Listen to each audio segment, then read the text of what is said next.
January 26, 1945. Holtzwihr, France. A German soldier from the 2nd Mountain Division peered through the shattered window of a field aid station as medics carried in the wounded.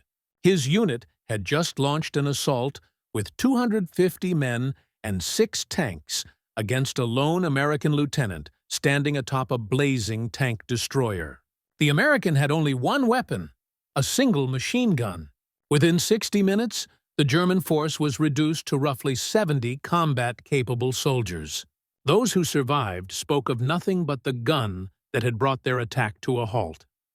It wasn't a secret weapon, nor a high-tech innovation born in a hidden laboratory, but a simple American machine gun first produced in 1933. Yet this weapon, the Browning M2 50-caliber heavy machine gun, would become the most dreaded piece of hardware in the U.S. arsenal. Not because it was complex, but because it was mercilessly effective. The German survivors had witnessed what would later become one of the most legendary actions in U.S. military history. First Lieutenant Audie Murphy, wounded and alone, had climbed onto a burning M10 tank destroyer and manned its 50-caliber gun against an entire German infantry company supported by armor. For over an hour, Murphy unleashed devastating fire until the enemy assault completely collapsed.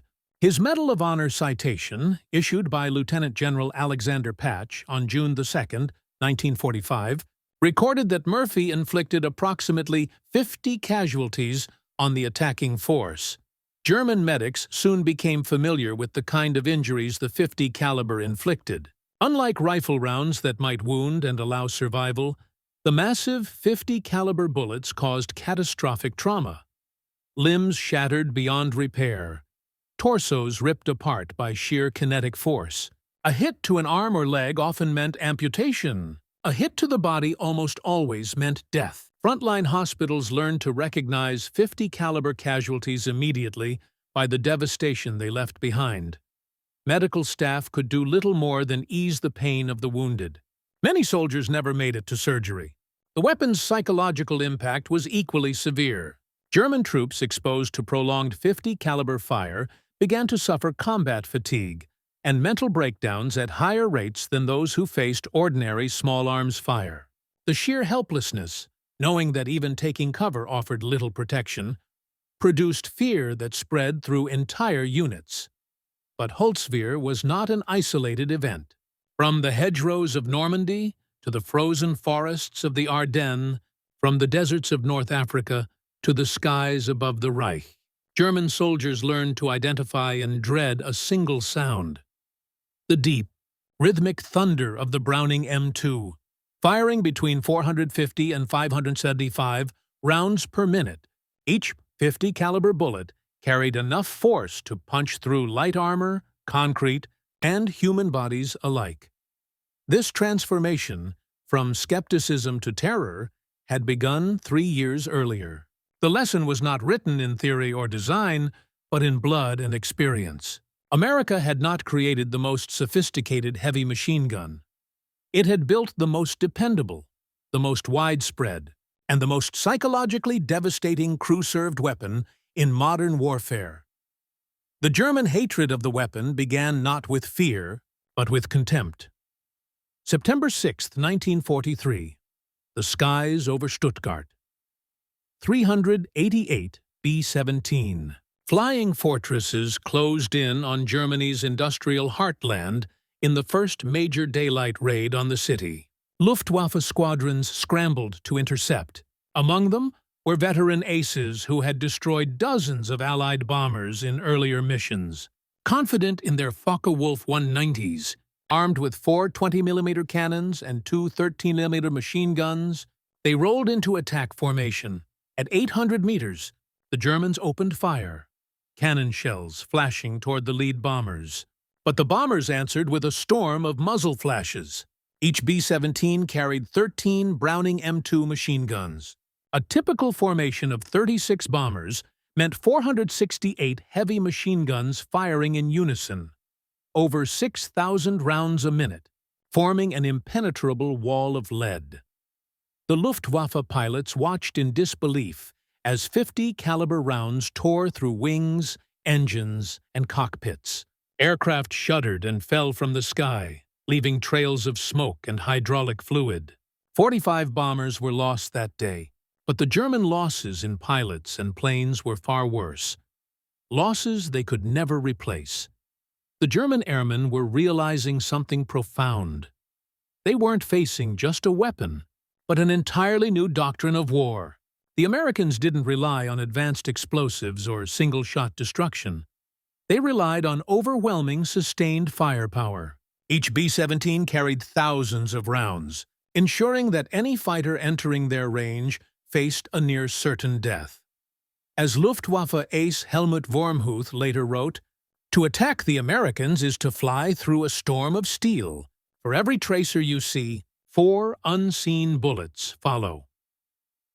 The Americans had built a defense that no approach could penetrate. From the nose to the tail, from above or below, every angle was covered by relentless streams of 50 caliber fire. And the true terror of the Browning M2 wasn't just its power. It was its reliability. It always worked. German pilots flying the Mi-109 or F-190 knew that their cannons were prone to jamming, especially in the cold air at high altitude. The German MG-13 Metru machine gun was better, but it still required careful maintenance and would fail at critical moments. The American Browning M2, by contrast, simply worked. It fired continuously for hours. It operated in temperatures ranging from 40 to plus 40 degrees C. It functioned after being hit by German cannon fire. It kept shooting even when the barrels glowed red from sustained fire. American maintenance crews would replace overheated barrels in minutes, not hours, and the gun would resume firing without missing a beat. Lieutenant Wolfgang Fischer, a J-88 pilot who flew bomber intercept missions over the Reich, survived the war to give testimony at the post-war Luftwaffe debriefings. His words, recorded in March 1946, captured the growing realization among German aircrew. We called the American bomber formations Die Fliegenden Festungen, the flying fortresses. But what made them true fortresses was not their armor or their formation discipline. It was those 50 caliber machine guns that never stopped firing, never jammed, never gave us an opening.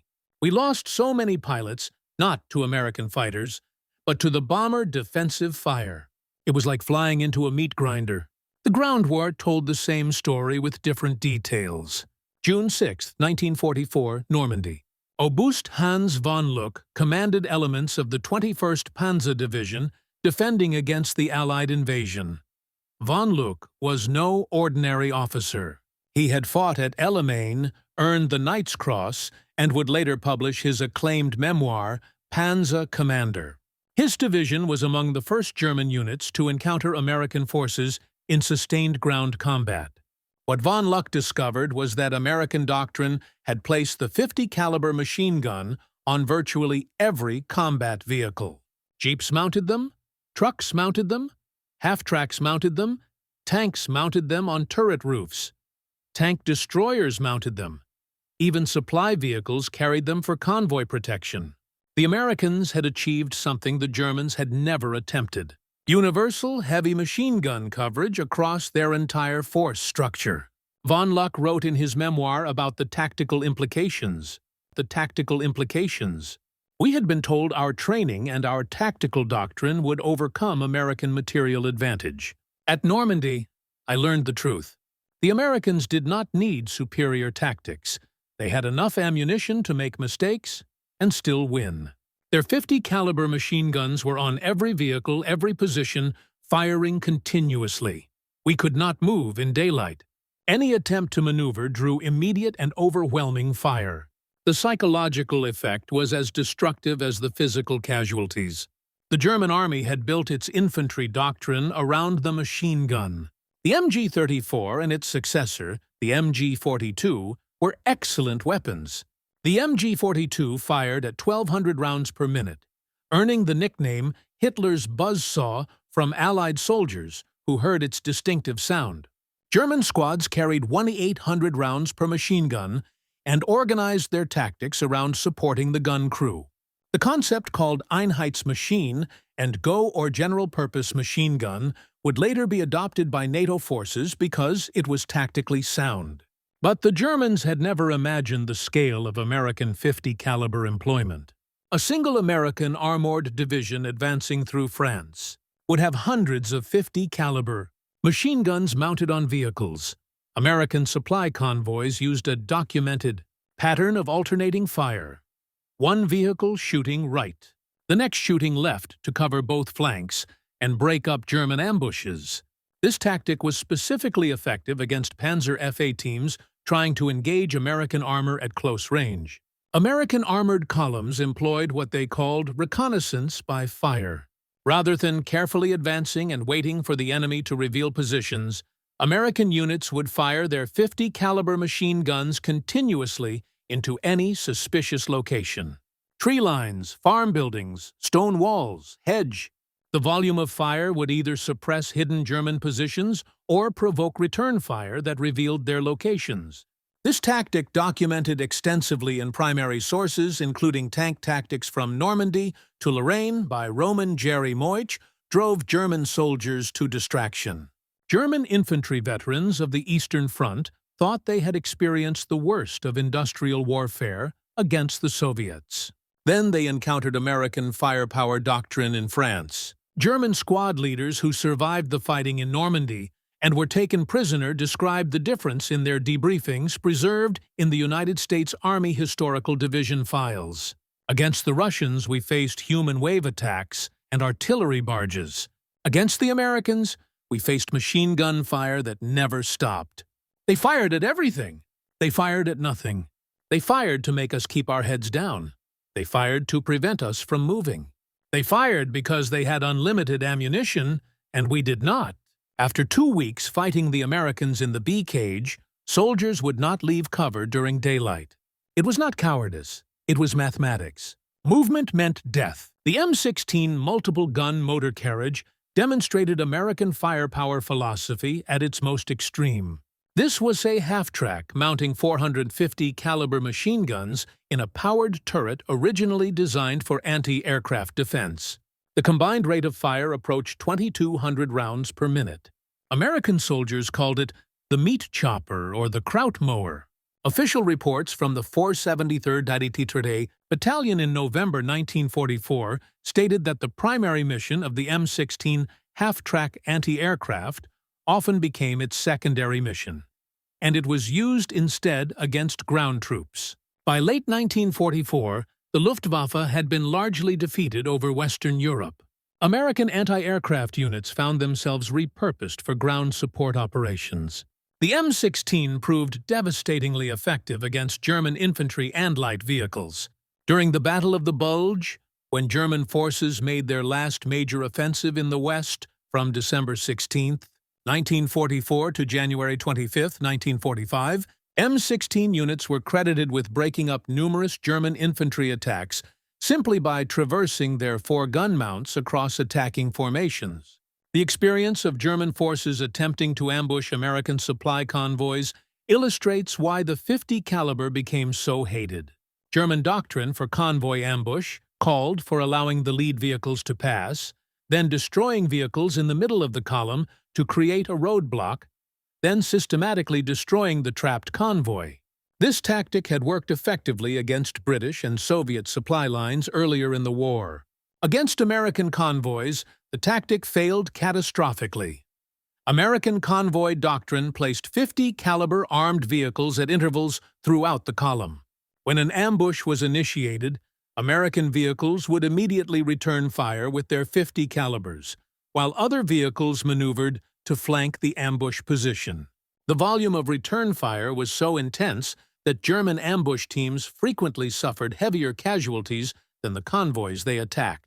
German platoon leaders who participated in convoy ambushes during the fighting in France described the evolution of German tactics and their ultimate failure in post-war interrogations.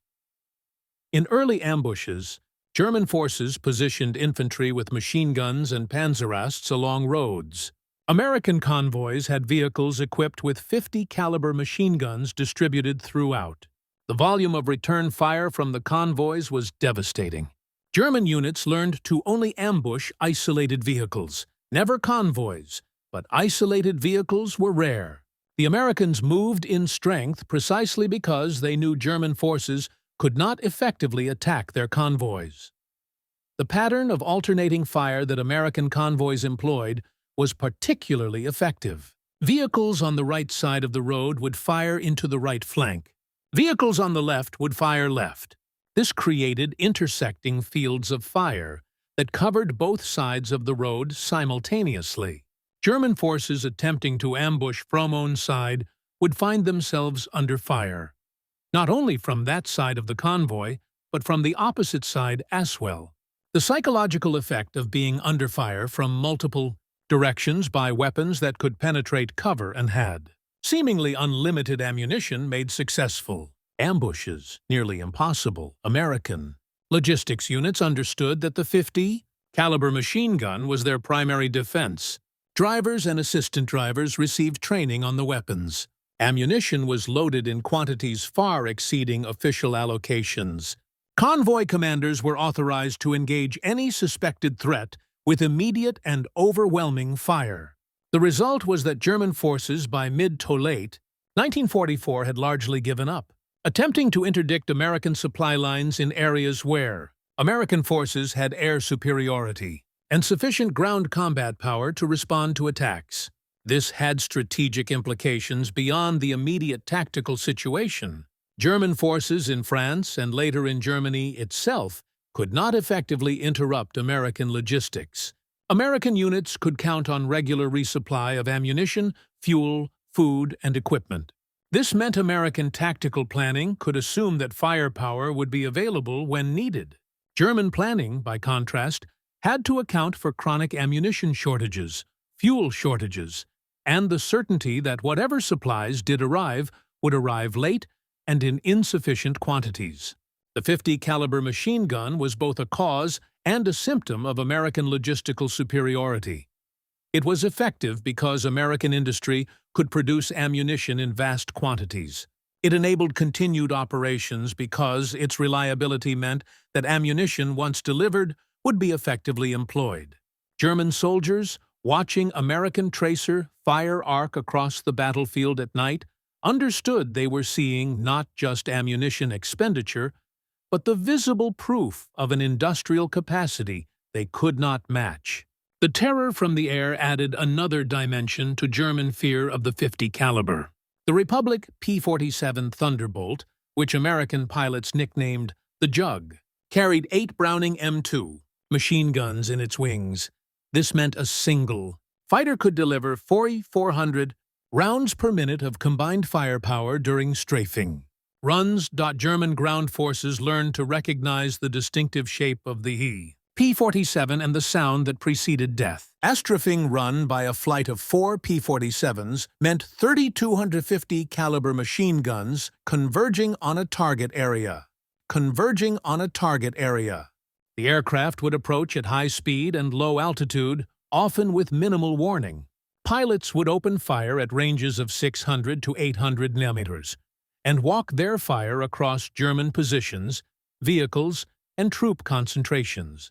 The effect was described by survivors as a horizontal rainstorm of metal that left nothing intact. German supply sergeants, who survived multiple strafing attacks during the retreat from Normandy in August 1944, described the helplessness German ground troops felt against American air power in their interrogations. You hear the engines first.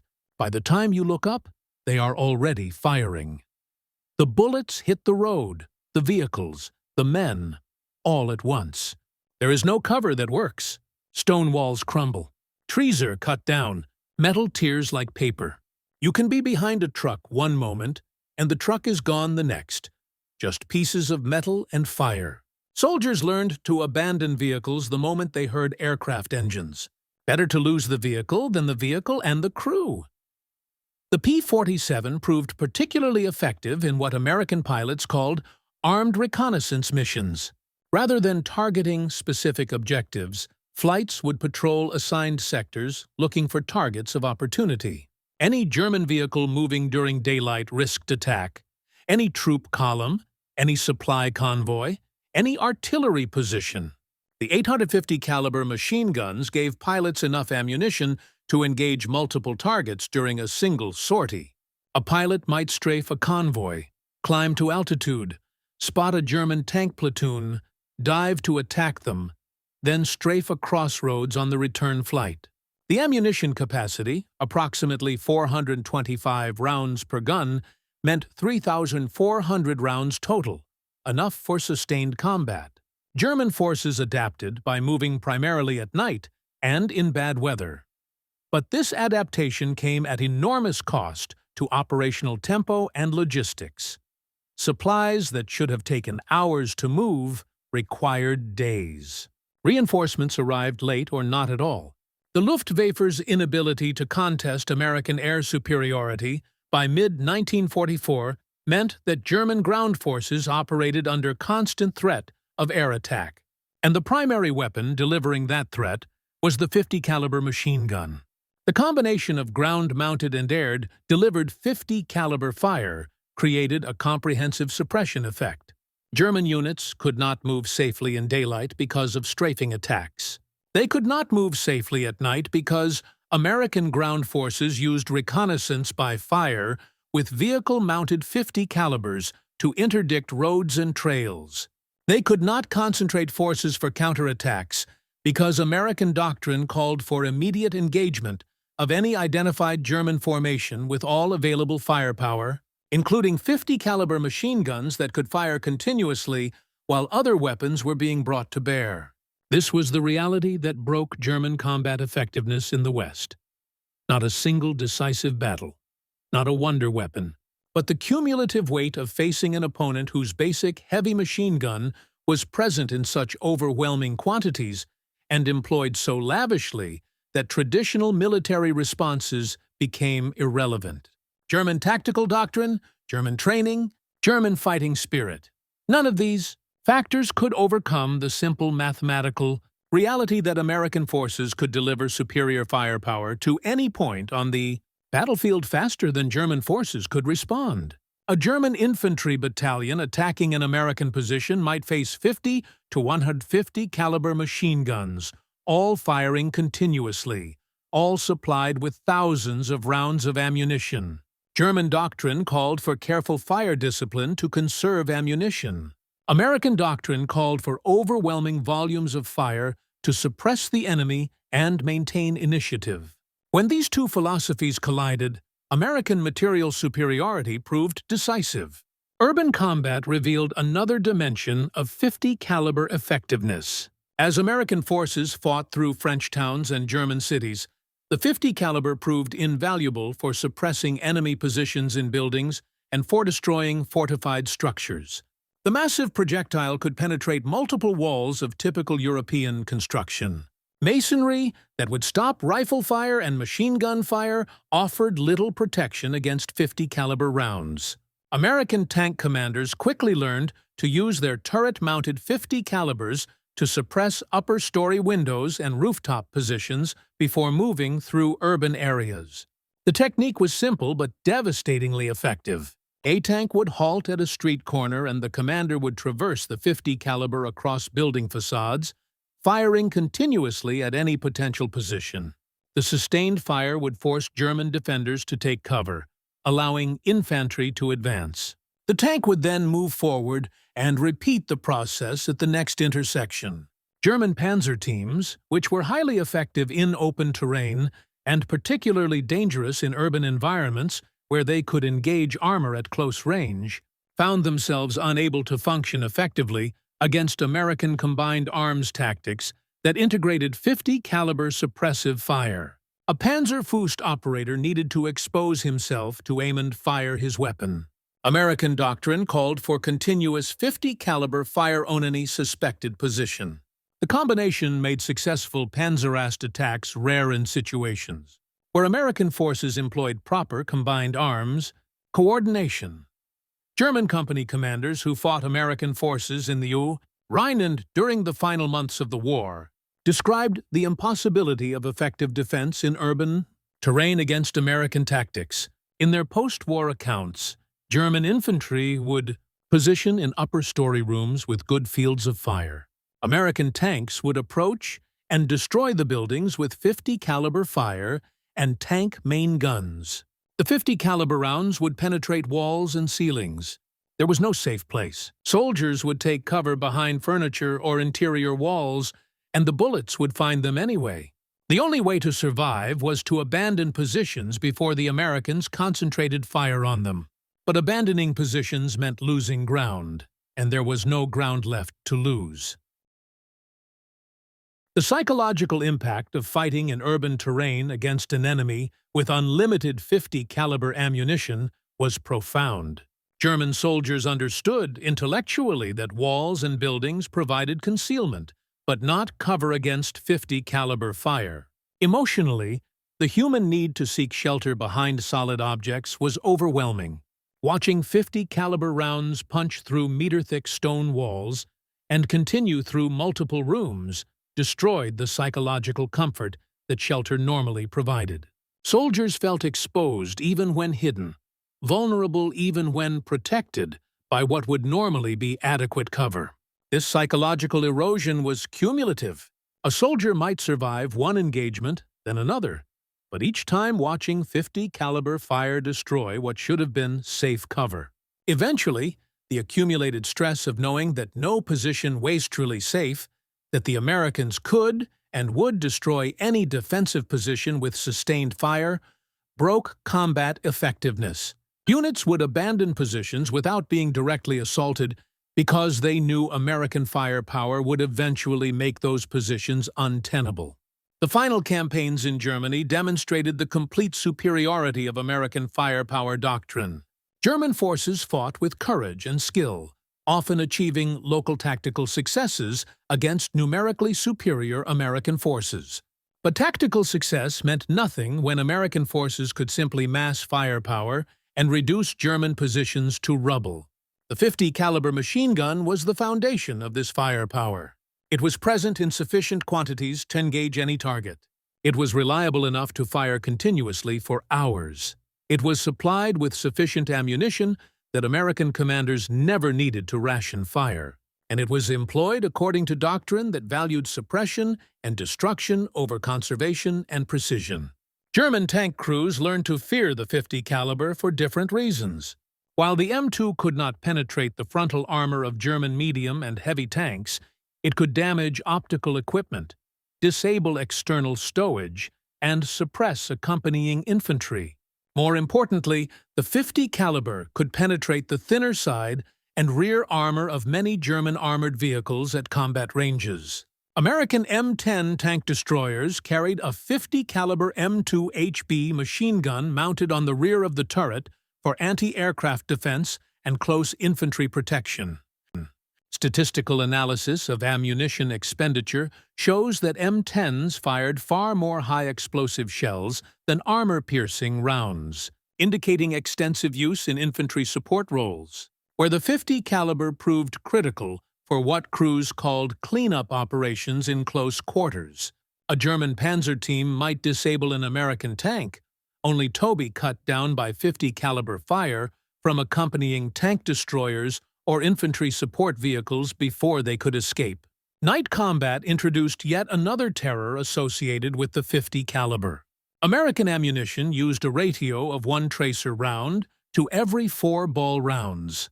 This meant that every 5th 50 caliber bullet visible to the enemy was a glowing tracer that marked the trajectory of the burst.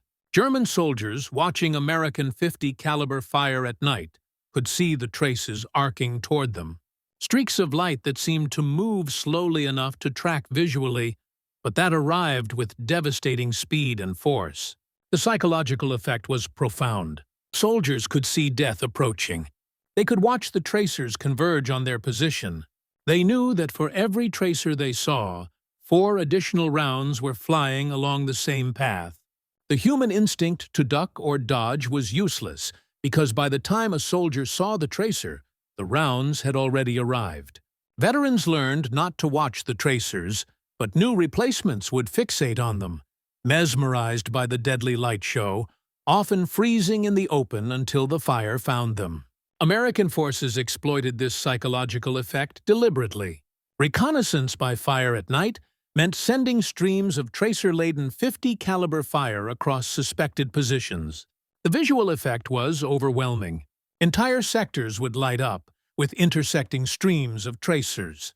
The noise of the firing combined with the visual impact created an environment that German soldiers described as hellish. German infantry squad leaders captured near Aachen in October 1944 described the experience in their interrogations. At night, you can see them shooting even when they cannot see you. They fire at sounds, at movement, at nothing. The traces show you where death is coming from, and you cannot escape it. You watch the streams of fire and know that behind every tracer are 4 more bullets. You calculate that one gun firing for 10 seconds sends 50 rounds toward you, and only 10 are tracers. You see 10 streaks of light and no 40 more rounds are in the air. Then you realize there are not 1 but 5 or 10 guns firing. The mathematics of it are terrifying. You cannot survive that volume of fire by skill or courage. You survive by luck alone. The Germans had their own tracer ammunition, but their doctrine of fire discipline meant tracers were used sparingly. A German machine gun crew might fire a burst with tracers to verify their aiming point, then switch to ball ammunition to conserve the more expensive tracer rounds. American crews fired mixed belts continuously. The visual effect of American firepower at night was therefore vastly more impressive than the German equivalent, even when German weapons had higher rates of fire. This visual dominance had practical effects beyond intimidation. American commanders could observe their own fire and adjust it in real time. If tracers were falling short of a target, the gunner could see this and correct immediately. German return fire was harder to observe because they fired fewer traces. American units therefore had better real-time feedback on the effectiveness of their fire, allowing them to adjust and concentrate fire more effectively than German forces could manage with their more conservative use of tracer ammunition. The Germans tried to develop countermeasures. They attempted to use more aggressively to close with American positions before the 50 caliber fire became overwhelming. This rarely worked because American artillery and air support would engage German armor at longer ranges, forcing the Germans to fight at exactly the distances where 50 caliber fire was most effective. They tried infiltration tactics, moving at night and in bad weather when American observation was limited. But American logistics meant that 50 caliber ammunition was always available, and American doctrine encouraged firing at any suspected position regardless of whether targets were confirmed. July 25, 1944, Operation Cobra. The American breakout from Normandy began with 3,300 tons of bombs dropped by 1,800 heavy bombers on German positions near Sanlo. General Major Fritz Bain commanded the Panzer Division, one of the elite German formations defending the sector. After the war, Bain wrote extensive manuscripts for the United States Army Historical Division, analyzing the campaign. His assessment of American firepower was clinical and devastating. He wrote that, by the time his division retreated from the St. Lo sector, it had been decimated not primarily by bombing or artillery, though those were significant factors, but by the cumulative effect of constant small arms fire that prevented his forces from maneuvering effectively. American 50 caliber machine guns mounted on every vehicle meant that his troops could not move to respond to American advances without being engaged immediately. His conclusion was that Americans had solved the fundamental problem of modern warfare. They had found a way to project superior firepower without requiring superior training or tactics. Berlin promoted to general lieutenant on July 20th, 1944, participated in the Thickism II Battle of the Bulge and finally surrendered in April 1945. His post-war writings would become major sources for understanding German perspectives on American combat methods. He noted repeatedly that the 50 caliber machine gun operated by soldiers with minimal specialized training and supplied with vast quantities of ammunition created a baseline of firepower that German forces could not match with their more sophisticated weapons and better-trained crews. The winter of 1944 brought the Battle of the Bulge, Germany's last major offensive in the West. German forces achieved complete tactical surprise and initial success. For the first few days, it appeared possible that German armor might break through to the Meuse River and split the Allied armies. Then American logistics reasserted itself, and with it, the 50-caliber machine gun. American units rushed to the Ardennes, carried their standard load of ammunition and equipment. This meant that even ad hoc defensive positions could bring devastating volumes of 50-caliber fire to bear on German attacks. The battle devolved into exactly the kind of grinding attrition fight that favored American material superiority. At Bastogne, surrounded American forces used their 50-caliber machine guns to devastating effect against German infantry attacks. The guns operated reliably despite temperatures well below freezing, mud, snow, and the general chaos of sustained combat. German forces made one critical error in their planning for the Bulge offensive. They assumed that bad weather would ground American air power and reduce the effectiveness of American fire superiority. They were half right. Weather did initially limit air operations, but German planners had not accounted for the fact that ground-mounted 50-caliber machine guns were unaffected by weather and that American logistics could sustain ammunition expenditure at rates the Germans found incomprehensible. General der Fallen-Truppe Alfred Schley commanded the 1st Parachute Army from November 1944 to March 1945 when he was wounded during Operation Veritable, the Canadian First Army's assault across the Rhine. Schley had the unenviable task of defending against Allied offensives with increasingly limited resources and declining troop quality. His post-war analysis, like biolines, focused on the cumulative psychological impact of American firepower. Schley noted that barely 1945, German soldiers had learned to recognize the sound of American 50-caliber fire at great distances, the knowledge that any position could be engaged by these weapons, that any movement could draw immediate fire, and that German forces had no effective counter, created what he called a defensive mentality that made offensive operations nearly impossible. His forces successfully evacuated across the Rhine before the final Allied push, but he attributed his casualties primarily to the constant attrition caused by American heavy machine gun fire during the retreat. The technical specifications of the M2 Browning help explain its effectiveness. The weapon weighed 84 for 80 bars without a tripod, 100 radio at an RD 2080 race with the M3 tripod mount. This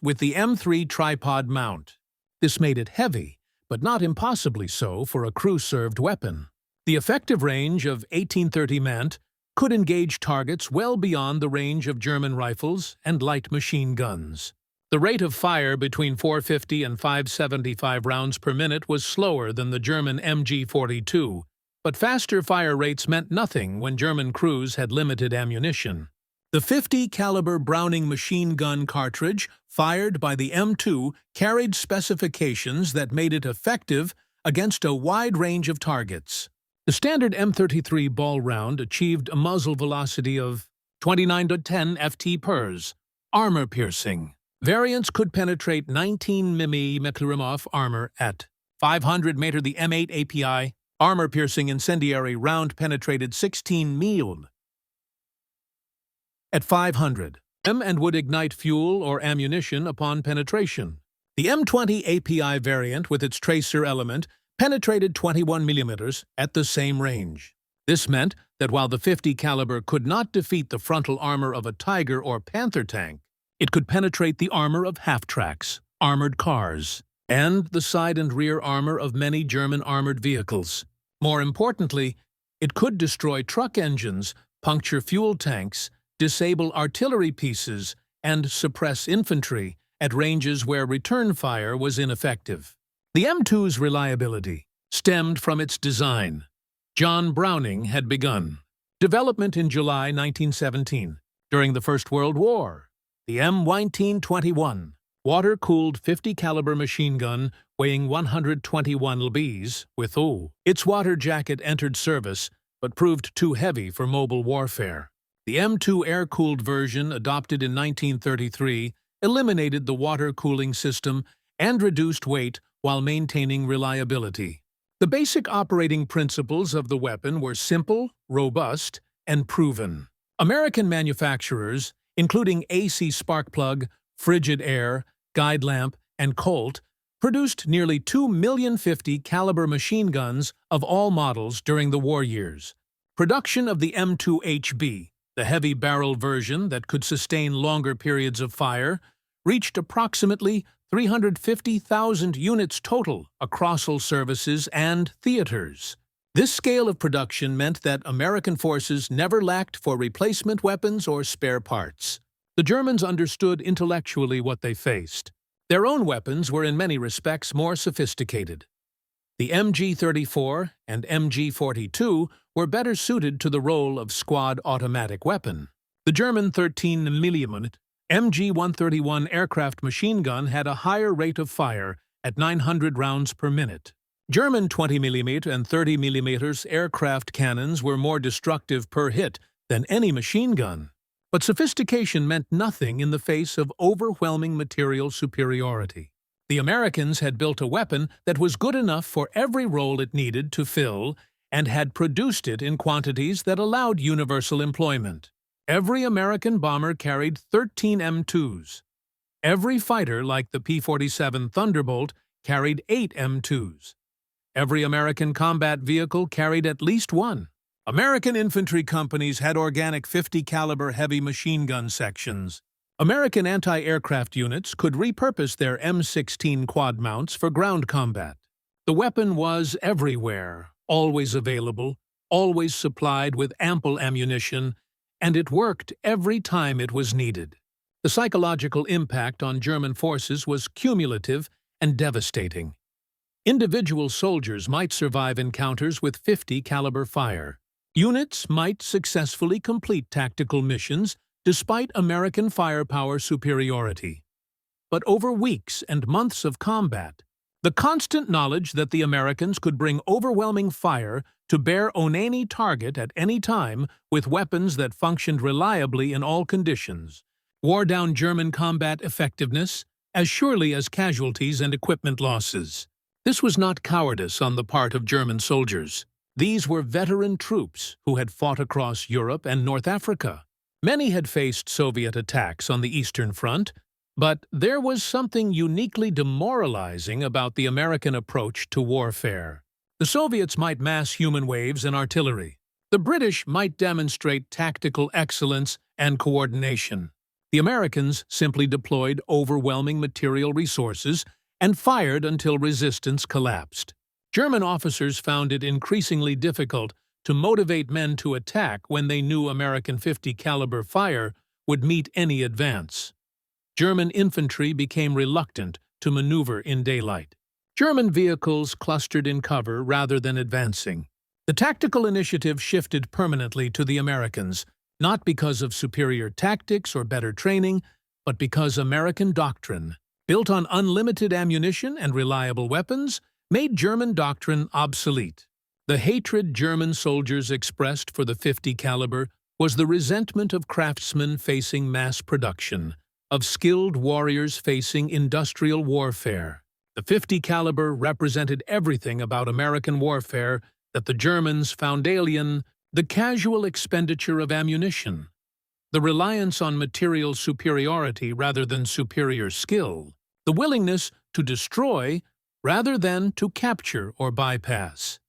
These were not the tactics of soldiers in the classical European tradition.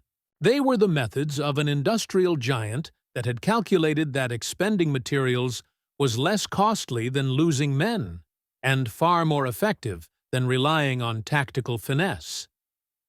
After the war, German historians and former officers consistently reached the same conclusion. The American 50 caliber machine gun was not the most advanced weapon of World War II. It wasn't the fastest firing, the most precise, the lightest or the most adaptable.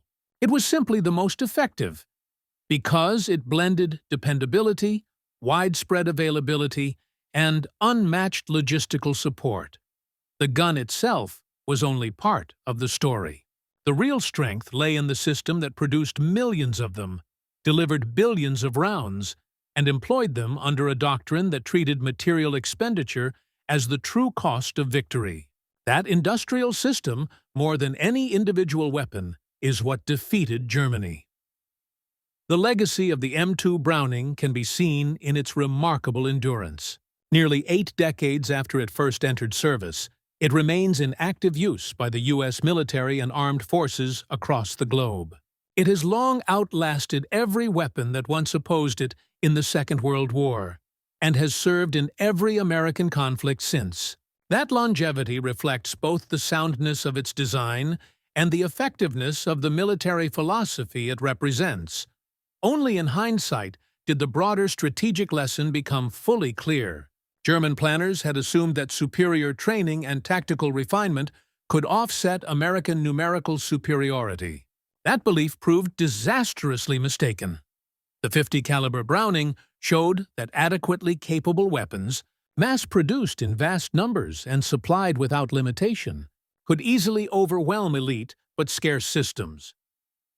German tank commanders, who once triumphed over Soviet armor through superior maneuver, found themselves outmatched by American combined arms teams armed with multiple .50 calibers. German infantry, who prided themselves on mastering the MG-42's tactical precision, discovered that skill meant little when American forces could simply blanket a position with continuous .50 caliber fire. Luftwaffe pilots who had perfected their techniques against the RAF were torn apart by the defensive fire of bomber formations that valued sheer volume over pinpoint accuracy. The lesson was harsh and absolute. In industrial warfare, the side that can endure greater material losses will prevail, regardless of tactical brilliance. The Germans brought a craftsman's mindset to a war of mass production. They optimized for efficiency when the times demanded overwhelming force. They conserved ammunition while their enemies could afford to expend it endlessly. Through bitter experience, German soldiers learned that modern industrial conflict rewards not elegance or expertise, but the ability to maintain relentless material pressure. The M2 Browning .50 caliber machine gun became both the symbol and the tool of that truth. German armies brought doctrine, discipline, and courage to the battlefield. The Americans brought an industrial engine capable of producing and supplying firepower on a scale that rendered resistance mathematically hopeless. When those two philosophies met in combat, the result was inevitable.